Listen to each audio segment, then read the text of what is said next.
व्याहरन् माम अनुस्मरन् यः प्रयाति त्यजन् देहम् स याति परमां गतिम।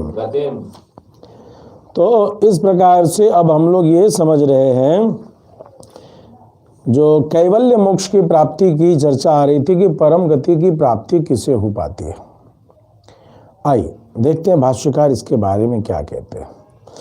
सर्वाणि श्रोत्रादीनि इंद्रियाणि ज्ञान द्वार भूतानि संयम्य, जिसके द्वारा विषयों का ज्ञान होता है। सर्वद्वाराणि का मतलब जैसे आंखें, कान, नासिका, जिह्वा, तो ज्ञानेंद्रिय और जो कर्मेंद्रियां हैं, इन सभी को ज्ञान के जो इन सभी श्रोत्रादि इंद्रियों को रोकना, ये क्रिया को करना चाहिए।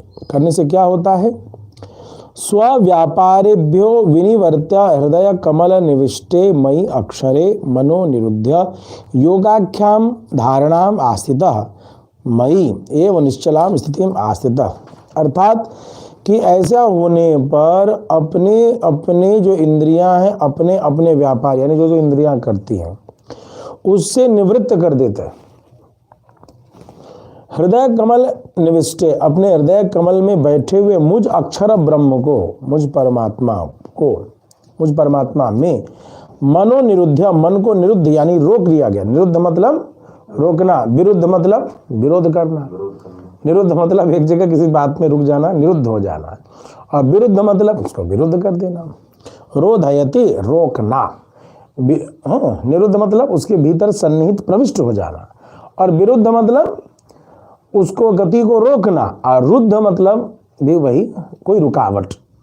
तो रुद्ध विरुद्ध निरुद्ध, तो निरुद्ध है। योगाख्याम धारणा आस्थित, तो योग नामक धारणा में स्थित होकर मुझ में ही निश्चल स्थिति रखते हुए वो साधक करे। क्या करे? ओम इति एकाक्षरम ब्रह्म मदवाचकम व्याहरन। ओम इस अक्षर रूप ब्रह्म का व्याहरन वाच्यम बोले, माम अनुस्मरन आत्मनः प्राणम मूर्धन्याधाय देहम त्यजन। माम अनुस्मरण का मतलब मुझे स्मरण करता हुआ, आत्मनः प्राणम अपने आत्मा को, अपने आत्मा को, प्राणों को जो अपने प्राणों को मस्तक में चढ़ाकर, मूर्धनी आधाय देहम त्यजन, मूर्धनी मथे में चढ़ा करके शरीर को छोड़ दे। यह प्रयाति स याति परमाम गतिम, जो इस प्रकार से संसार से जाता है उसे ही परम गति की प्राप्ति होती है। ये कैसे चढ़ेगा? इसके लिए प्राणायाम आगे विधि बताएंगे। प्राणायाम आदि की विधि जो है संक्षेप में वो विधियां बताई जाएंगी। प्रकृति वियुक्तम मत समानाकारम अपनरावृत्तिम आत्मानं प्राप्नोति इत्यर्थ।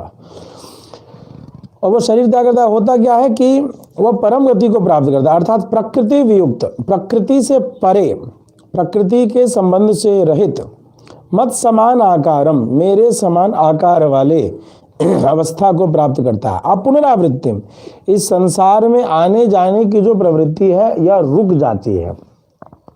आत्मानं प्राप्नोति इत्यर्थ, उस परमात्मा की प्राप्ति करता है, ऐसा अर्थ हुआ। याति परमाम गति का मतलब क्या हुआ? ये अर्थ हुआ। ये इसी को परम गति कहेंगे, यानी आने जाने की अवस्था को रोकना।